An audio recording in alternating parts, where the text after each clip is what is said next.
Hey up my ducks, welcome to the Hermit's Cave. Just popping open the chat, make sure my volume's down. Oh wow, there's people in already, which is great to see everybody. Are we in shot properly? Looks a bit off on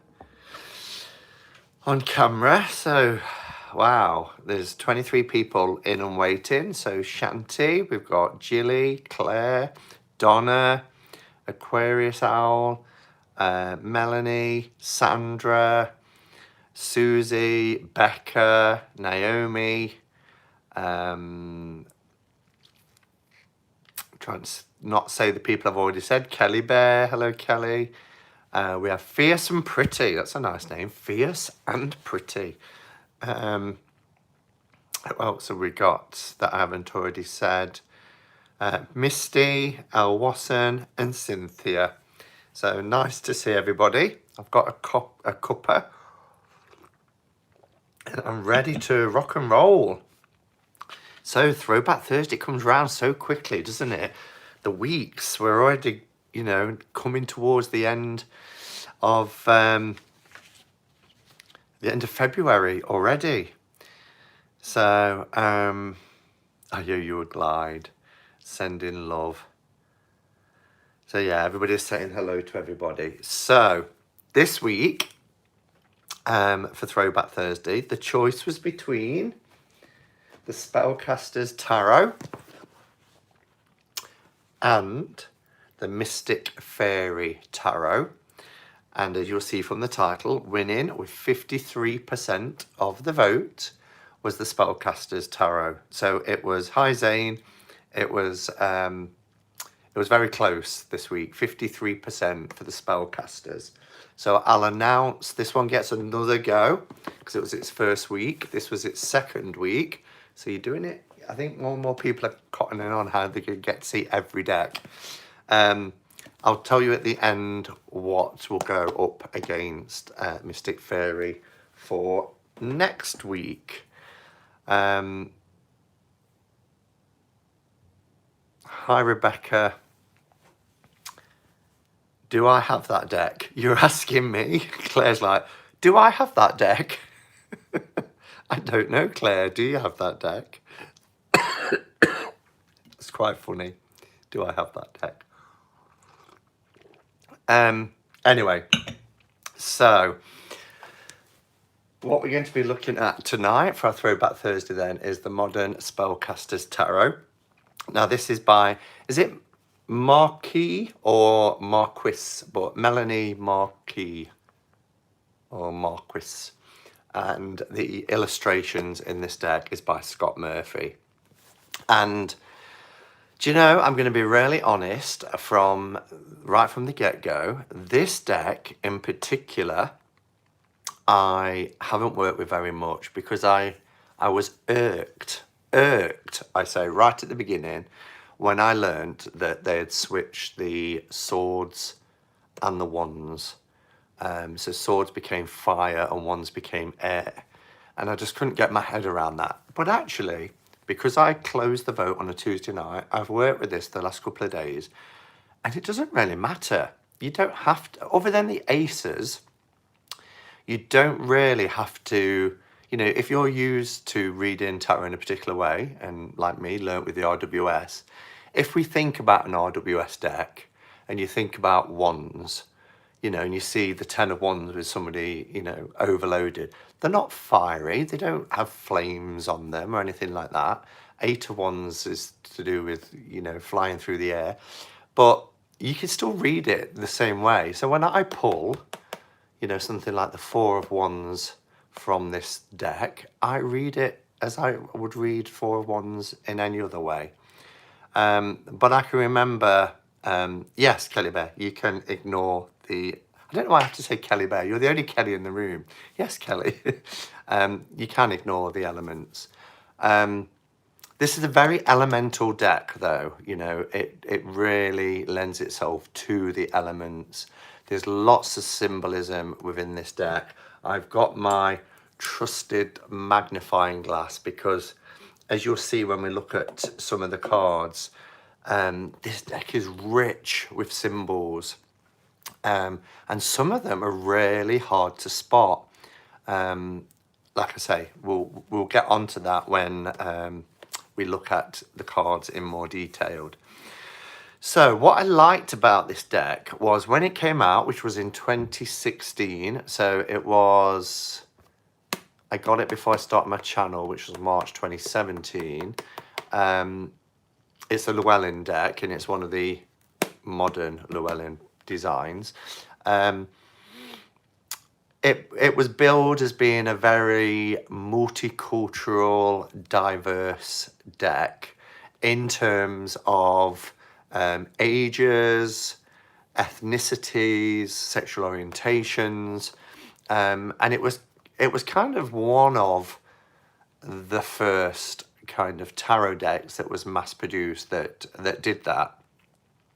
Yay! Hey Dan, good to see you. And anybody else who's joined us. Rochelle's here as well. Hi Rochelle. And if I've missed anybody else, I do apologise. But you know what I'm like on Throwback Thursdays, I kind of keep as focused as I can, because we just have the 1 hour. And I always find that I rush it at the end because I try and keep it to the hour mark. So yeah, so it was billed as a multicultural deck, a diverse deck. It was very pagan, but at the same time, it kind of combines medieval imagery with very modern depictions, really, of classic scenes that have a nod to more traditional tarot decks. I forgot to say as well, hi Caroline, Throwback Thursday, it's a two-way street. I know I always say that, and I know I'm quite focused, but if you do want to contribute, or you do have questions about this deck, or want to share a view of this deck, then please do pop it into capitals so I can see it. And mods, if I miss it, then oh hi, wow, there's some really lovely people in, as always, but Jennifer's here as well, so nice to see you join us. So yeah, so it mixes that medieval with modern depictions, and also quite a bit of modern fantasy illustrations. So it's got something for everybody in this deck, and that was another reason why it was very popular when it first came out. The other thing about this deck, it's called Modern Spellcasters Tarot because it again was a deck that was billed as being more than just a tarot deck. So it wasn't just for divination purposes. It can be used as part of spellcraft in a number of ways. And the book that comes with it, which we'll look at shortly, is fantastic for talking about how you can use the cards for all manner of reasons other than just for tarot reading. So what the book doesn't do, I'm kind of jumping straight onto the book, but what the book doesn't do is explain all the symbols and things that are within the cards, which is a shame, because I look at some of the cards and I think, now I wonder why they depicted it in that particular way. And then I look at the book and it doesn't really give an explanation. But, that's just perhaps the marrying up of the author and the illustrator. But yeah, so it's used for spellcraft. It's the Modern Spellcasters Tarot. And some of them that I wrote down that I particularly thought would be quite fun to try out at some point. So spellwork suggestions include when you pull a card and reversing the image of the card so that you can reverse a situation or an issue that you're facing. Another one is to turn a card down within spell work, so face down to end a particular situation. To transfer energies, one card on top of the other, and then drawing energies together, two cards face to face together. So they're just a few that was a good kind of suggestions of how you can use this deck for spellcraft. The artist did a great job with the and the author dropped the ball entirely by not asking him about it. So yes, exactly, Kelly. And that's one thing I really noticed about the book. So we'll quickly go on to the book. Well, firstly, no, let's not jump ahead. Let's do it in the order I always do it on Throwback Thursday. If we look at the box, but we know what Llewellyn boxes are like now. They have these magnetic closures. They're quite sturdy. Box design is nice. There's some card illustrations on the back. On the front it says Modern Spellcasters Tarot, and it gives a reference to the creator, Scott Murphy, the illustrator, and Melanie Marquis who's wrote the book. On the back it says, achieve powerful and diverse spell work through the timeless wisdom of tarot. Rich in classic symbolism and alive with marvellous detail and colour, Modern Spellcasters Tarot is a perfect choice for improving your divinatory and magic practices. Scott Murphy's stunning artwork showcases the familiar elements of the Rider-Waite, they missed the word Smith off, in a bold new style featuring ancient pagan mythos, diverse ethnicities, and practical spell work. And the diversity, I have to add, isn't just with ethnicity. It's with age and it's with sexual orientations as well. Meditate on the cards for heightened spiritual awareness. Cast a tarot spell for greater prosperity. Connect with the elements for increased personal power. Designed for beginners and advanced. I'm sure every tarot deck I've ever read that's mass market says designed for beginners and advanced practitioners alike. This versatile deck will help you create a dynamic union between traditional symbols and today's human experience. So yeah, just remember again, if you do need to catch me, capitals. I love the inside. It has the design that's on the back of the cards, but they're in blue on the back of the cards. But it has this lovely copper insert, this beautiful brown ribbon that helps lift the cards out. The casing on the inside I like when it's completely sealed in so the cards can't slip down or get stuck, or as you're pulling them out get damaged or bent. So I like it when it's enclosed like that. The copper that you get on the inside of the box as well is the same copper design that you get, or same copper colour that you get in the banner on the bottom of each of the cards. So the book makes me irrationally angry. Simon, do you think it's good as a beginner deck? I got it as I say a beginner. Everybody knows I picked up a tarot deck 33 years ago now, in 1987. But it wasn't a constant throughout those years. I dipped in and out with it. And I only ever really had, for the longest time, my one JJ Swiss. And then about 1204, how long's that? 16 years ago, I got an RWS deck. So this was one of the first decks that I got when I started amassing tarot decks. And as I said, I was reading about how the wands were suddenly air, etc. And I kind of, it irked me and I didn't really work with it. So it does say here on page 5, it says, Pentacles is the element earth. Wands is the element air, which corresponds with movement, change, swiftness, flow, action, thought, ideas, communication, liberation, and the ever-changing quality of nature, the spirit, the mind. Swords, element fire, destruction, force, power, passion, authority, domination, submission, limitation, strife, conflict, upset, chaos, pain, sorrow, anxiety, fear, imbalance, the will, ego, the destructive aspects of nature, and then cups is water. So the book itself, it's a 242 page book, so it's quite a nice book. The illustrations are black and white, so it's not one of the modern Llewellyn books, how they're coming out more glossy, high-brand, and things like that. So, but the book is separated into 7 sections. But as I said, it doesn't go into the symbols, and as Kelly said in the chat as well, that's the one thing that I would have loved to have seen, that you can look at the card because it's so rich in symbols, or because some of the cards are quite unusual and quite a move away from the traditional RWS, even though it purports to follow the RWS.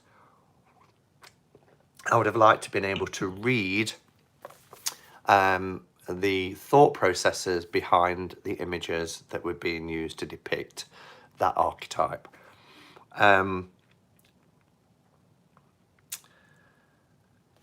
But one thing the book is good for is if you are looking for a deck, a tarot deck, specifically one that can be used for spell work, then this is your deck. You won't be disappointed in that element. So the 7 sections that we have in the book. Sorry, I know people don't like it when I do that. Oh, did he really just put his saliva on his book? Yes, it's my book. Nobody else has to handle it. 1 is the anatomy of tarot. So learning about the tarot's basic structure, really. 2, tarot deck care and maintenance. I love that. The do's and don'ts about working with tarot. I kind of think, once it's yours. Do what you want with it. 3, how to read cards. 4 is using the tarot for magic. So that goes into discover how to use the tarot for a variety of magical purposes and try a couple of sample spells to help you get the hang of it. 5 is the major arcana. 6 is the minor arcana. And then 7 is easy tarot spreads. So they're at the back of the book. Some very easy, as it said, and simple. You've got your Celtic cross, of course.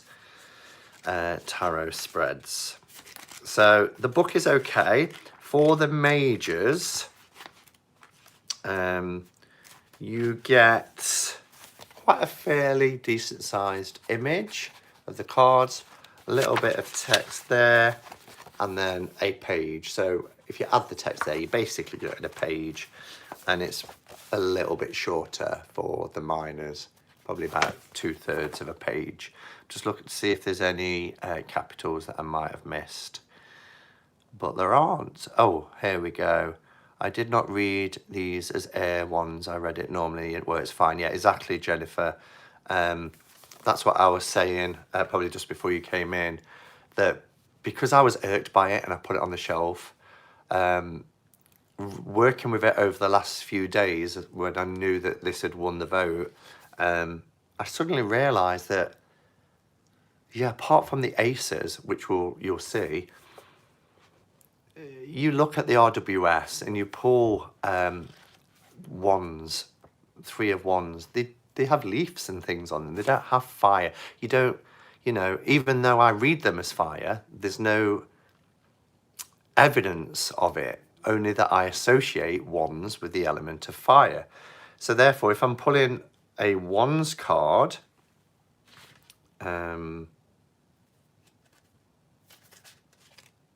if I'm pulling a wands card, I'm going to read that as fire.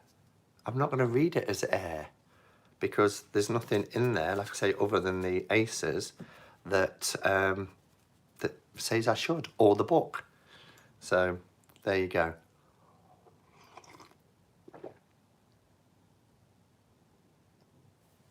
Simon, I think I purchased my deck in May. My book is in colour, so that's good to know, Caroline. That's good to know. So it'll be great if you could confirm it, just so we can tell people, because this was, not the tuck box. It was released like this in its new box, but the book is in black and white. The one I have anyway from that time. And I believe if I look at the inside, I can't find a date. Why won't there be a date? Oh, here we go. Yeah, 2016. This version is the version that came out. It was, Kelly, are you here? It was pretty new when it was released. Yeah, it was a new deck when it came out. I don't know how else to say it. Okay, so shall we have a look at the cards then? So it's Llewellyn. So you haven't got brilliant cards. When they went to this sturdy box, nice book. We know we keep mentioning it every time I do a Throwback Thursday and talk about Llewellyn decks. It was it was totally new when it was new. It's what it is. We just have to live with it. I didn't edge this one because I've hardly used it until recently for the reasons that I mentioned as well. So Caroline says, just checked on Amazon. I did get it in May and it is in colour. So that's good to know that there's a colour book now if you buy it now. I thought I saw somebody else comment on something out the corner of my eye and it's gone. But anyway, so these are the backs and I really like the backs, but they're not reversible backs, you'll notice here. So what we have here is each of the elements represented by animal. So we've got fish,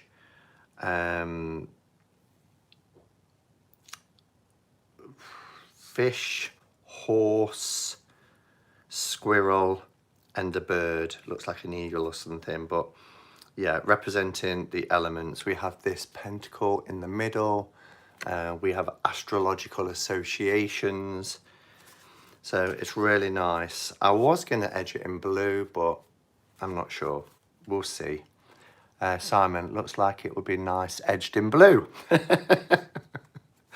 You must be reading my mind.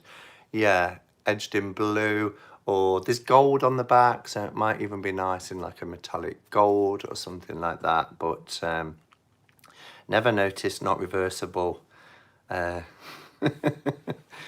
Seeing an ADD theme here. Tell me about it. Yeah, they are borderless. The cards are borderless. And as I said, we've just got this copper banner at the bottom, which is very inobtrusive.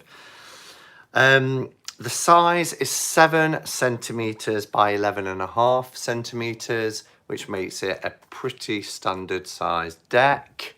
It will be a little bit smaller than a US Games because Llewellyn is. So that's the size difference between a US Games deck but it's pretty standard if you're used to Llewellyn size decks. So as I said, this is rich in symbolism and there's lots of seasonal alignments as well, particularly when we get to the minors. Lots of diversity and the images are quite striking. Some of at first when I got it, I looked and I wondered if it was a Photoshop using people's actual faces, but it's not. I have looked into this.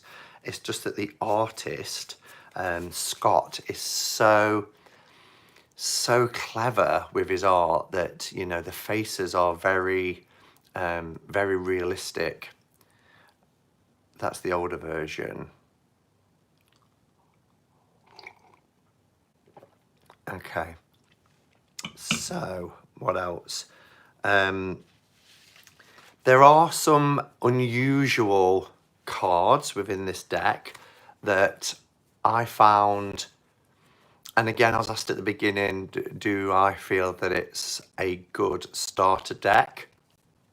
Yes, in the main, but there are some cards that are quite bizarre, like the High Priestess, who has like a black onyx stone, I was going to say face, but there's no face there. The Hanged Man, who seems to be in some sort of rack, some sort of torture device, and he's shrouded and buckled in. But there's something very unusual about that card, which we'll talk about. And then, you know, things like in the Ace of Cups, the water flowing over the cup depicts a female genitalia. So yeah, there's a few things in the cards that kind of take you back a little bit. But then some of the cards are absolutely breathtakingly beautiful, and some of the best images I've seen in tarot. Sorry, I disappeared. Phone rang. No worry.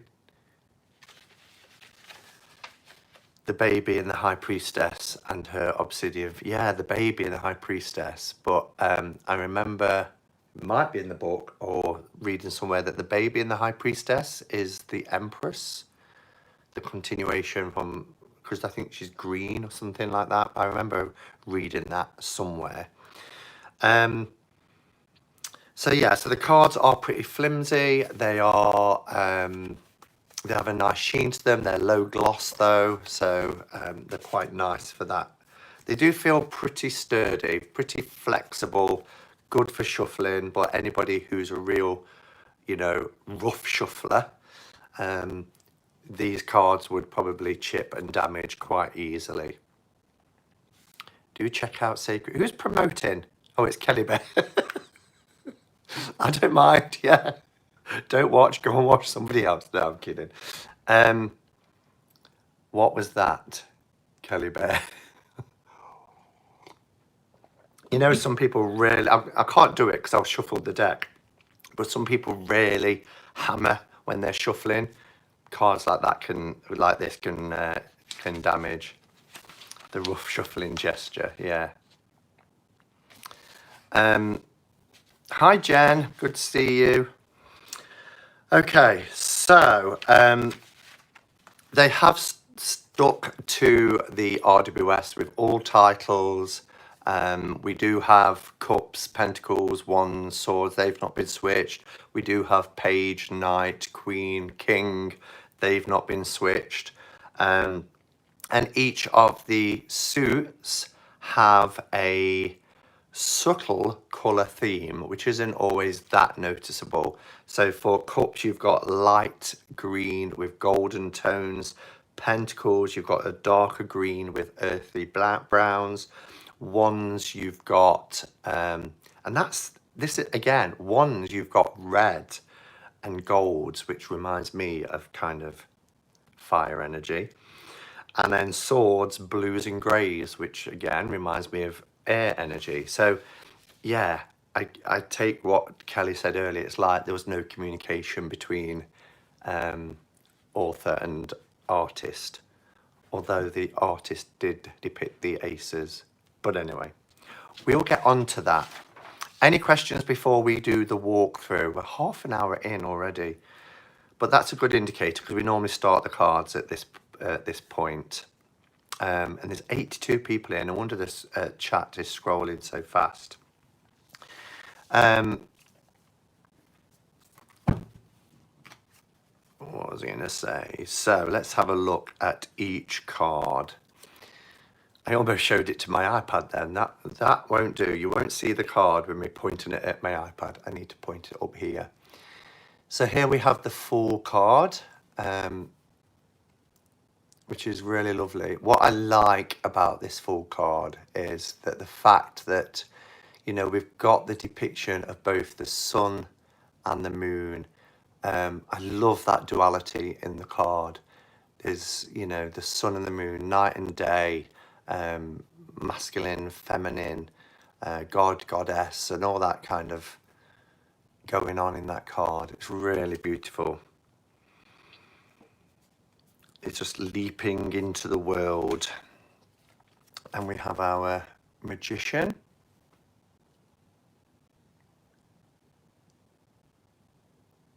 Now, again, when I talked about symbols within the card, it's really hard to spot, but there is, you know, the magician represents Mercury. I don't know if you can see it, but there is a Mercury symbol. Can you see it? right there on the gown.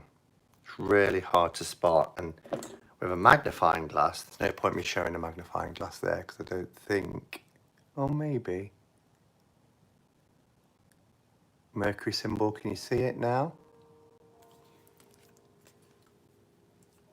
So yeah, but you know, it's fairly traditional. We've got the as above, so below, connecting the heavens with what's happening down on earth. We've got all the tools out on this concrete plinth.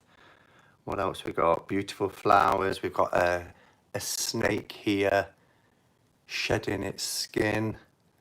We don't have the Ouroboros. We have this kind of lightning coming down. Again, connecting.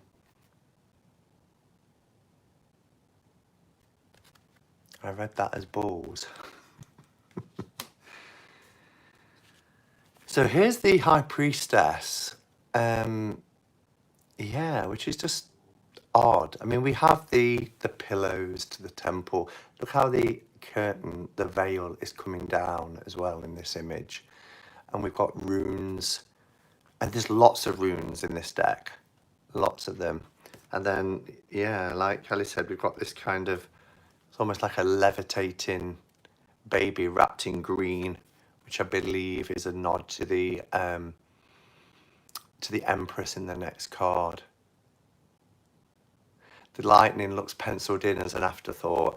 There's a thing about lightning in this deck. When we get to the Tower card, you'll you'll see what I mean. The lightning in the Tower card, I just can't. But yeah, again, the book doesn't give a lot away, but for me, having a faceless High Priestess with this black kind of stone, this onyx type, it's reminding me to go inward. You know, it's not about outward looking, it's about going inward, using more of our intuition. That's what I call some resting bitch face. Oh dear. So here we have our Empress. We have another rune etching there. You know, and if you're into runes and you like combining runes with tarot, this is, again, another great deck for that. Oh, that's an age-old question, Moon Baby. Why can't the publishers get on the same page and just upgrade the card stock? There are so many decks that I wish I had US Games card stock, yeah. Particularly Llewellyn. It's just the one thing that lets them down. Again, there's so many symbols in this. I love that her headdress is made out of straw or wheat or something like that. It's just so earthy. It's wonderful. And pomegranates appearing on the dress. They appear throughout the card as well. Throughout the cards as well. The Emperor, I love. Look at this. How pagan is this card? It's fantastic.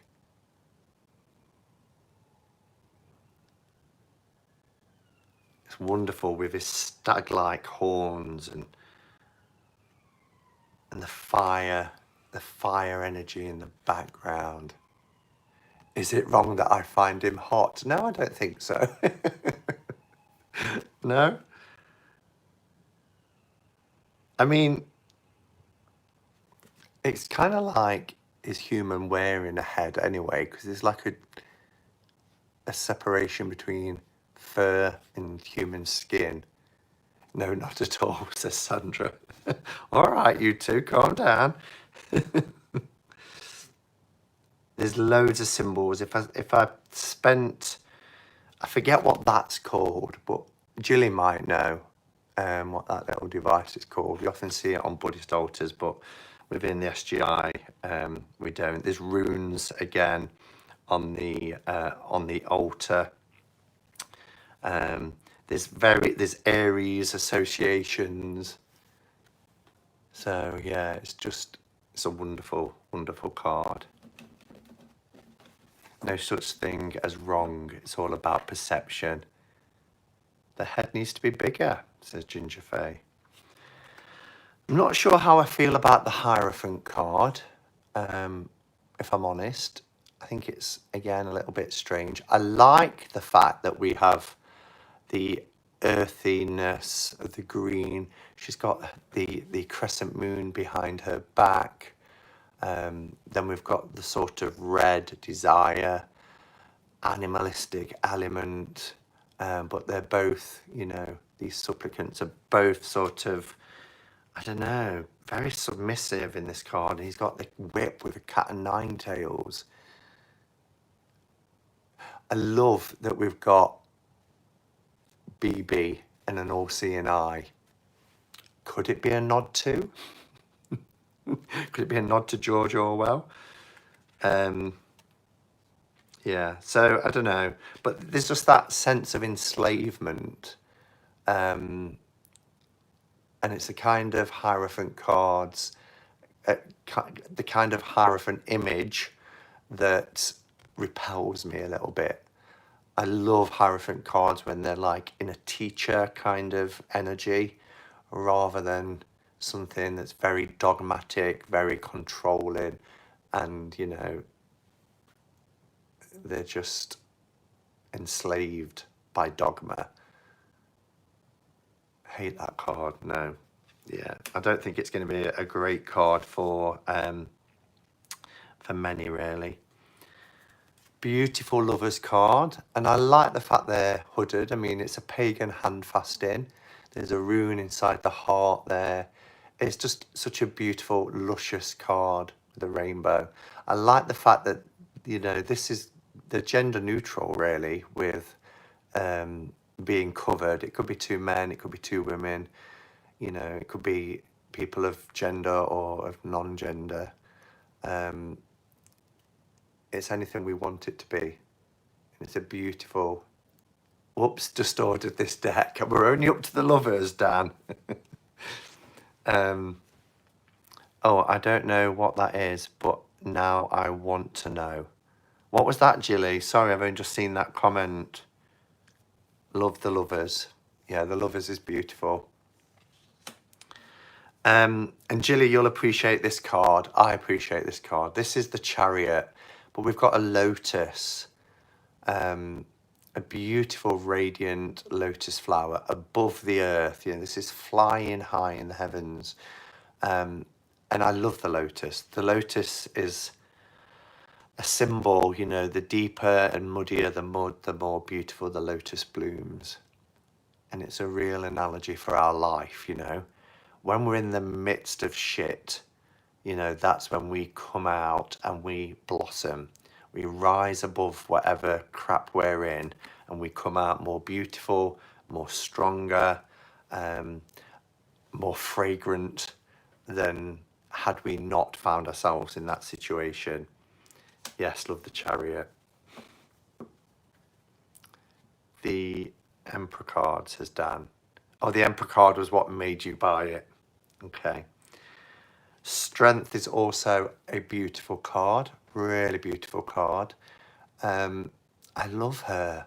I love the fact, I mean, she's bathed by moonlight, but she looks metallic. She looks silver.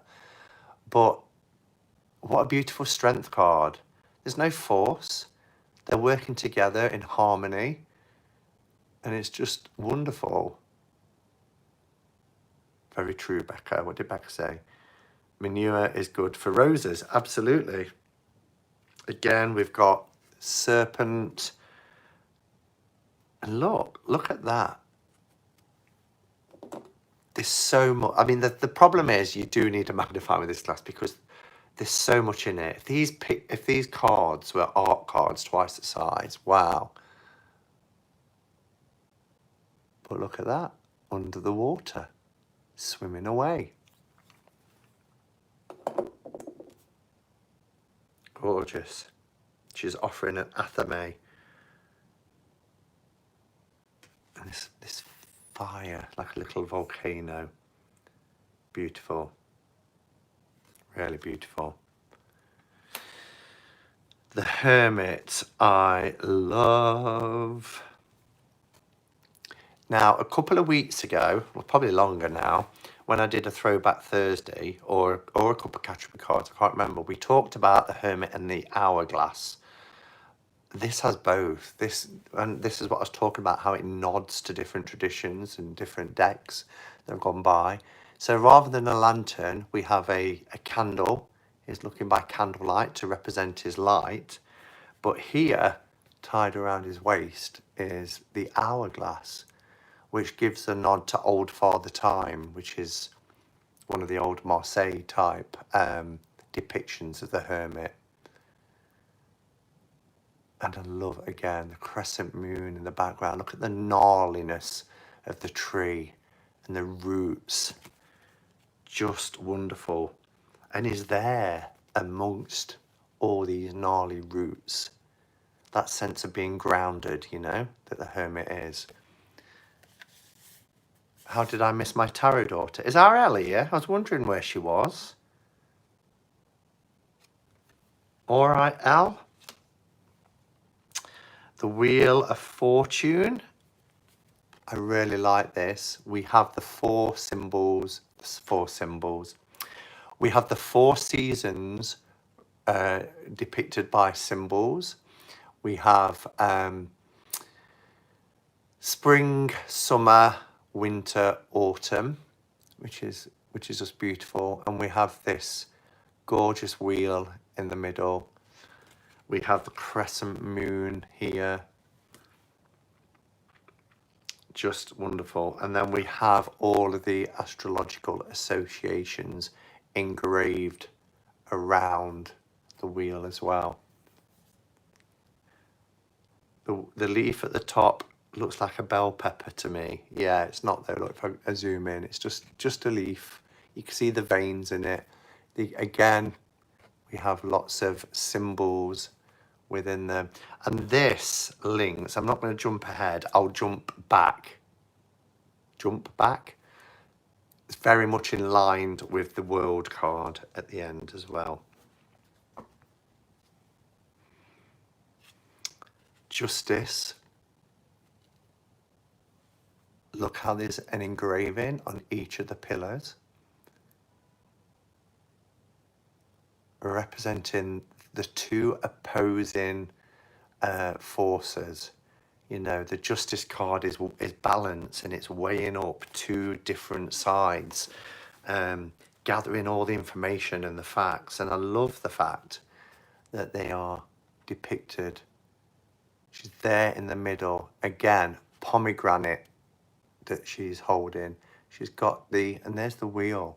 She's got the balancing scales. But these beautiful pictures. I have to say thank you for all you do in the tarot community, from content creators to moderators to interactive participants. Amazing how people you never met can enhance your life. That's a lovely thing to say, Essence. This community is great for that, isn't it? And I just know when I do things like this that I don't have to worry too much about what's happening in the chat, because you're all interacting, you're all supporting each other, and it's absolutely beautiful to see. So yeah, pomegranate balancing life and death, two opposing forces as well, balance. It's all there in the Justice card. It's lovely. It's pretty windy. Now, the Hanged Man. This is what I was talking about. When I first saw it, I didn't know how I felt about it. You know, I thought, well, is hanging upright, he's shrouded, is in this kind of contraption, is bound in. He's not looking at the world from a different perspective. That, you know, the Hanged Man for me is somebody who presses the pause button, looks at things from a different perspective, weighs everything up. But the card is actually upside down. Here's the roots. these are the boughs of the tree. So, as Ginger said, Hanged Man should be upside down. It's titled this way, and it makes you really think. But what it makes you do is what the Hanged Man does, is to look at it from a different perspective. I love the fact that we've got night and day as well. You know, the tree separates again, the two, night and day. It's just wonderful. But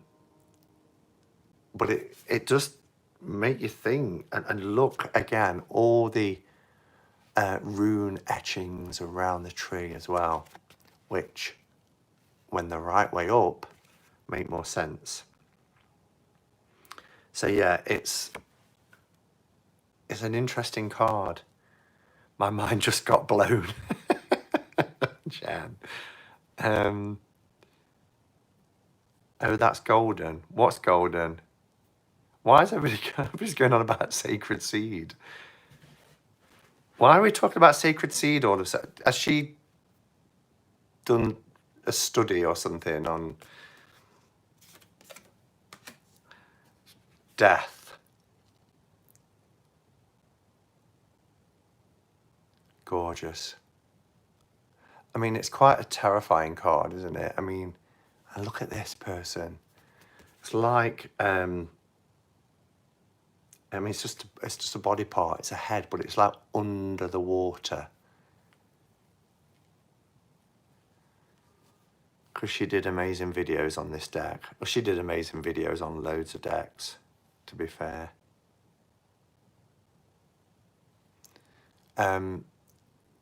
But yeah, and there's a cauldron in the back.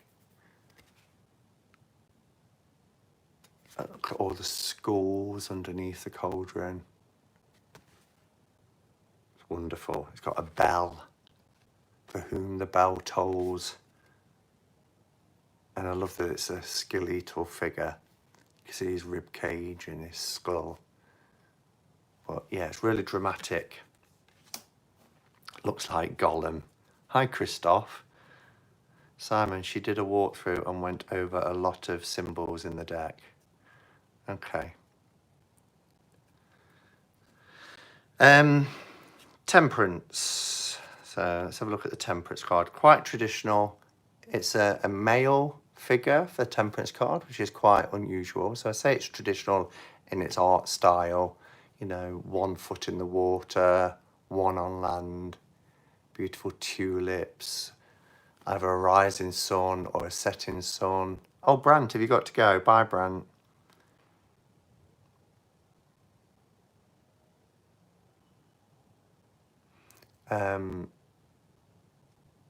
Yeah, and then just gorgeous. Nice, simple card. The devil it's a little bit comical, this devil, more so because of these people here, look. I mean, it's a great devil card, but they're quite unusual. And that guy there, but you know, they're enslaved by their own desires, whether it's gluttony or whatever. And notice as well, he's chained, and hers is a garland, a flower garland. So she's not really being kept there. She's being kept there because of her own desires, her own kind of addictions, if you like.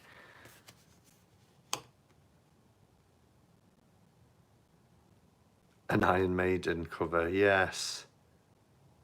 Look at that, ball and chain.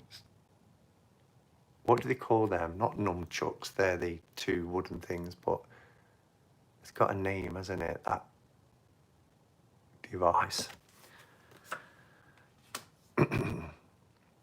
So here's the Tower card. That lightning, this is what I meant where I just can't with the lightning.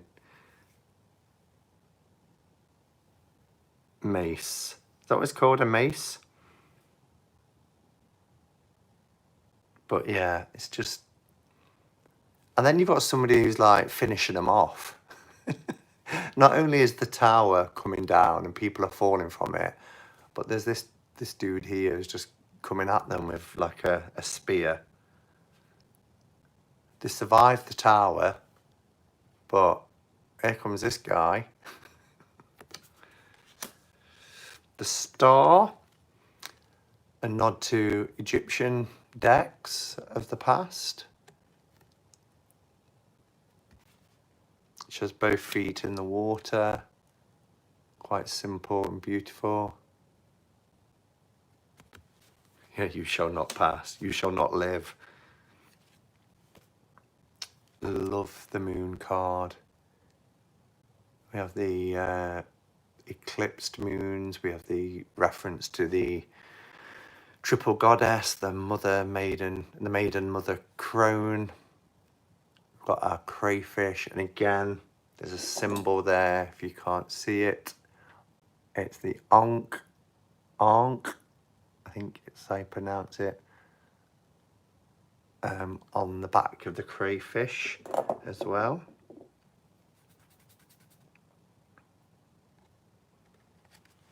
Really nice. And the path between the two pillars. Look how the path goes off. So it's quite a traditional moon card. What is on her head? Whose head? It's a crown.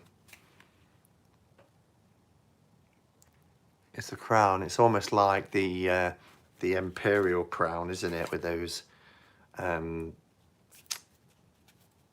like an orb and then the cross on top. The sun card, gorgeous. I mean, look. And, you know, again, as I said, it pays reference to different systems and different decks. We don't have the baby on the horse, but we do have two children, you know, like we see in Marseille decks, the two young boys enjoying the sun.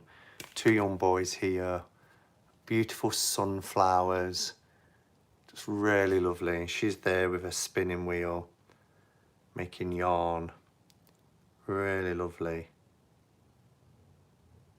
I'm not sure if that's smoke or lightning, but there's, say, you have to really pay attention to the details, but there's like, not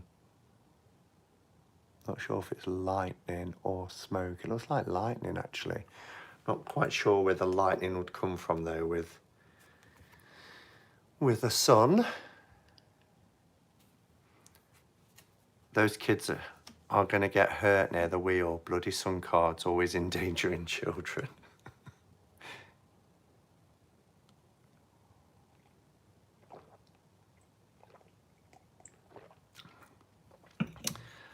And then we have Judgement, which it could be you. Just reminds me of that hand coming out of the sky. You have to be in the UK of a certain age to really appreciate that. But again, we've got these beautiful gnarly trees, look, with all the roots exposed. And then you've got this almost like a ritual happening here. And then the hand of fate reaching down. Again, we have the triple goddess on the front there. The world card, really interesting. Oh my goodness, we've got 6 minutes left. How has this took so long? Boiling alive. Yeah, it reminds me of a film I watched when I was a kid. Is it She? Where somebody was in this boiling water and they approached him, and when they looked below the water, all his legs had withered away. It was really bizarre. Again, so I said I'd go back. If you look at the wheel, it's nice that we have the same associations for each of the elements. The snowflake, the autumn leaf, the spring and summer. Really lovely, with the same symbols. Oh no, they've altered the symbols. There's different astrological associations inside. Again, we have diversity. This is interesting. And I thought perhaps it was representing all of the elements, but she's got a candle for fire. She's got, you know, some, it looks like wheat or something like that for earth. And then this sash that we normally see is water. But I suppose that all around her is air. But yeah, so that was really interesting. I'm going to go really quick through the minors because of time. I didn't realise, I've never been this far behind before.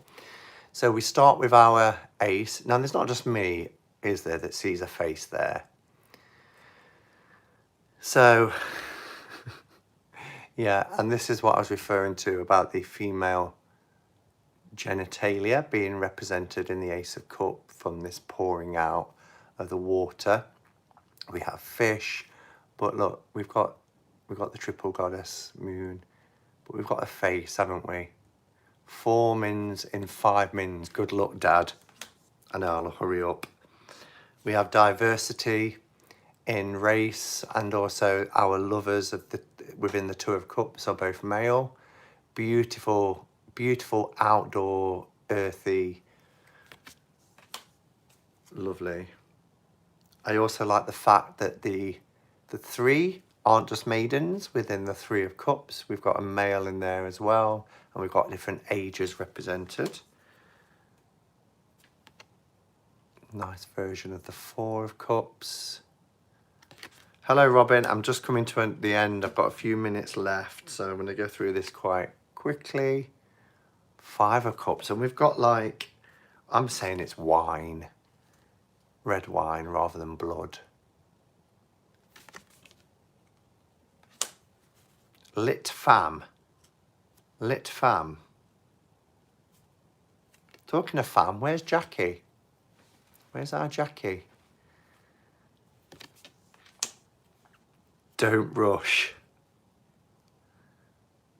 I've got to pack a case. This is a beautiful card. Again, these are cards that you do have to kind of sit with. You know, they're created for meditation. They're created for their symbols and finding things within the image. Great for path working as well, wouldn't it?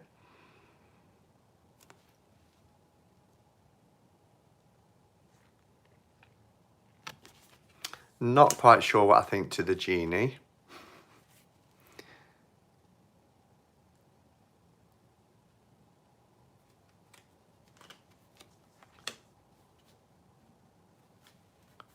When I hear the word wine. Wine?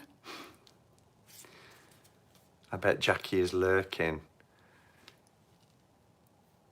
She's blown me out. I love this as well. Their robes have the triple goddess within them. Do you see that? It's kind of partially covered on the blue one. But yeah, beautiful 10 of Cups. Gorgeous.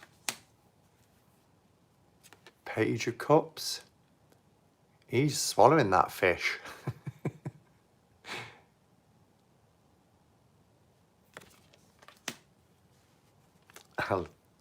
Very interesting how he's kind of riding a salmon in full knight armor. It's really a wonderful deck. It's a sleeper deck. Doesn't get a lot of notice, and it should. Yeah, although it did when it first came out, there was a lot of hype around this deck. Again, because of its, you know, promise to be an inclusive deck and its pagan vibe.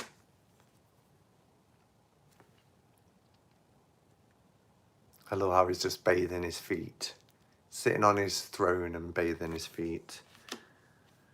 Then we have our, I think this is a gorgeous Ace of Pentacles. Just look at that. Isn't it lovely?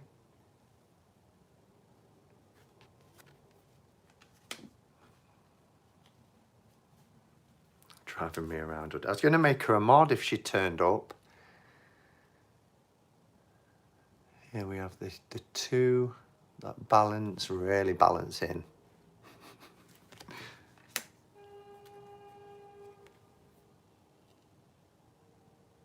Happy squirrel, yes.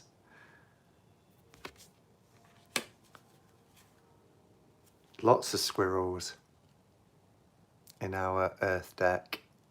But again, if you think about the back with the elements being represented, and there's seasonal representation in the cards, that's probably why.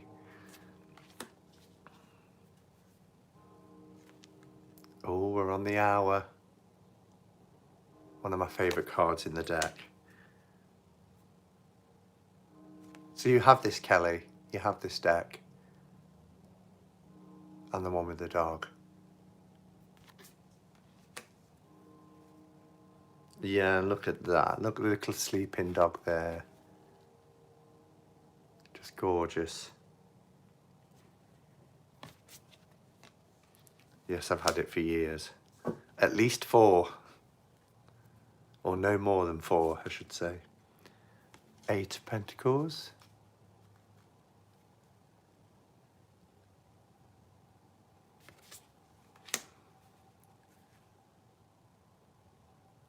Look at that. The 9 of Pentacles. Instead of the hooded bird, Jen, for the 9 of Pentacles, got this little hooded squirrel. But beautiful image. I love how the background's all misty, like it's way off in the distance. Bondage squirrel. But is in the palm of her hand, just like the bird.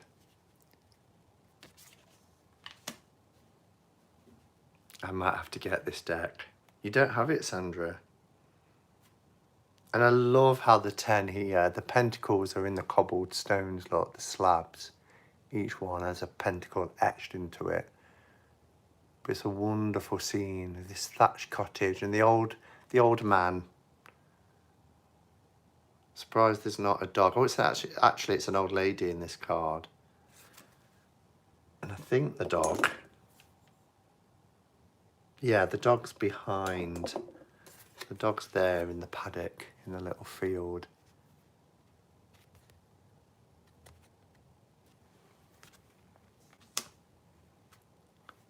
Oh, Page of Pentacles. The Knight. Not a fish. See, the Knights are representing the elements on the back. Riding a giant squirrel. Another dog for you, Kelly. And a squirrel. Beautiful. Oh my God, I need a giant squirrel. That will frighten you rats.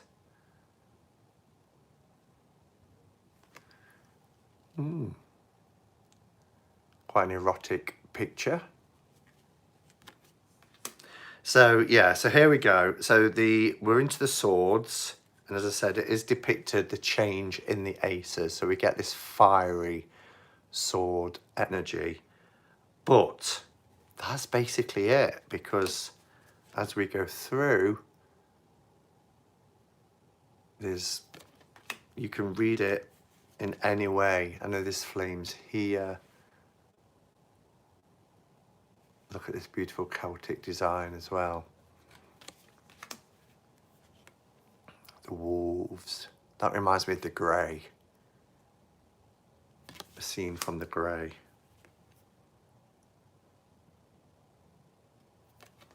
Beautiful 6 of Swords. That boat. Going from one place to another, to a calmer shore. Lots of fire energy in the 8, but again, you can just read it as the 8 of Swords like you would, you know, that escaping. Chat you out, Jackie. Is Jackie here? Where's our Jackie? There she is.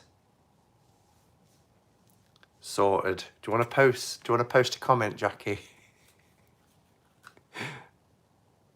Big up, Jackie. I bet you went and woke her up, didn't you? They're asking about you. 10 of Swords. Damn, I missed the whole first hour. Yes, you did. We're just coming to the end. page. I've gone way over time. And our knight here is right. Is it a bull?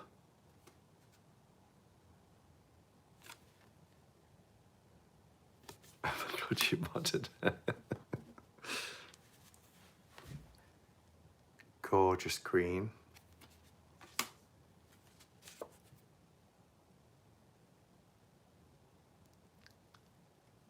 Now you can't block your mum, exactly. So our wands is our air in this deck, but I mean, you wouldn't read that any differently, would you?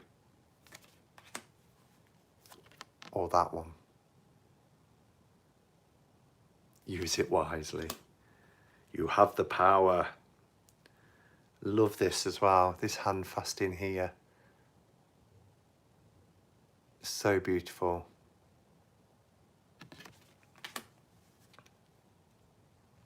And the 5, rather than fighting each other, it's this like a bee's nest, it looks like, but they're all blindfolded, so they're all swaying and swinging their wands to try and they might end up getting stung. They're getting agitated, the bees. That poor beehive. 6 of Wands. So you have to agree. I mean, the artwork in this deck is so vibrant, isn't it? It's so lovely. Here we have that swift motion. Swaying and swinging their wands, just saying. Love that card. Really like that card. Some, it's like scarab beetles or something. You know, and this is wands, and there's a fiery energy in the back, so it's quite confusing. 10 of Wands, that heavy load. It looks like he's losing his footing as well. Dropping them all. What's the knight going to be riding in this suit? The eagle, of course. Okay, Jen. See you later. I'm at the end now anyway. We have our queen and our king. So there you go. That's the modern Spellcasters Tarot. I know I kind of speeded up through the minors, but I know that a lot of people like to watch this back and they don't like it to be really long or like a cuppa and catch up kind of chat.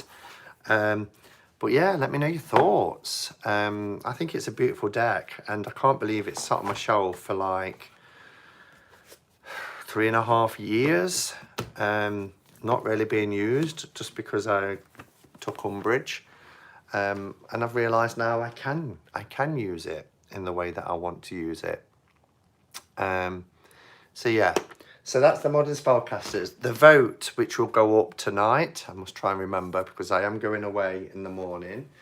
So just a reminder, guys, there's no cuppa catch-up and cards. And remember, there was 3 weeks anyway where I couldn't do a cuppa catch-up and cards. So there isn't one tomorrow, but it will be back to normal from next Saturday, a week on Saturday. Going away to Wales in the morning for a long weekend as a bit of a getaway, so I'm really looking forward to that. My train leaves in the morning.